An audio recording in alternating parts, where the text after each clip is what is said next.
other thing, and the question I kind of sent you with these guys, and I'm really intrigued to hear your answer, is that I think, people talk about wide receivers now, but I think there's, a specific difference between a true kind of receiver type and more of an offensive weapon. And, I feel like in the NFL, especially now, you think of more DeAndre Hopkins would be your best receiver in the NFL, but I would argue I think Tyreek Hill is a better offensive weapon than he might be. So I guess how would you compare those two guys in that sense? Because I think people would think of Deebo as more of the weapon, whereas they would think of Ayuk as more of the pure receiver. Yeah, Deebo is definitely a weapon. And I think, obviously the 49ers have done a good job of using him as such.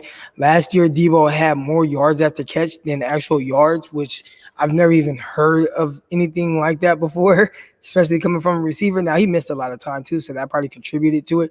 But just the way they used him, it was just like, we're going to figure out different ways to get the ball in one of our best offensive guys' hands. And they did that a lot. So,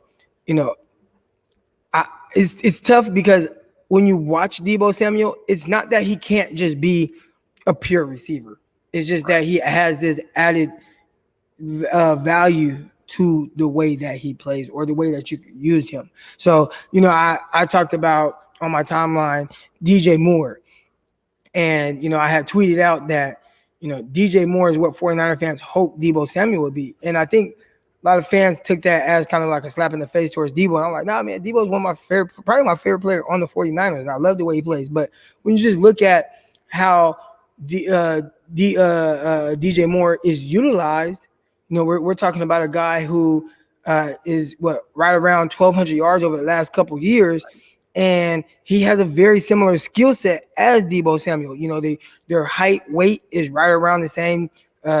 Deebo is a few pounds heavier. DJ Moore was a guy who was 210 pounds coming out. Their height is about the same, around 5'11". So from that standpoint, they're built similar. Their speed is a little similar, where Moore ran a 4.43, Deebo 4.48 or whatever it was. But in the way that they play, I think they both play fast.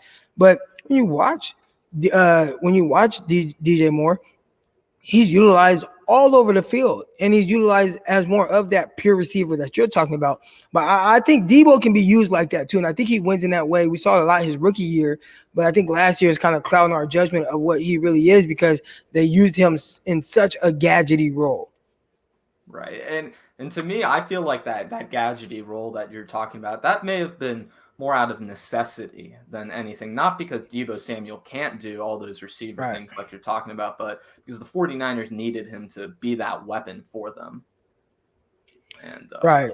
I think that definitely is part of it, and just trying to help, a quarterback that might not be as confident and comfortable with what looked to be a bad ankle, most of the time. So, they were just figuring out different ways to get Deebo the ball, maybe not put their quarterback in harm's way until they felt like maybe he was more comfortable just really standing in there and delivering throws downfield. But it seemed like they never kind of got that from him because, he was hurt, came back for a few games, then was hurt again for the rest of the year.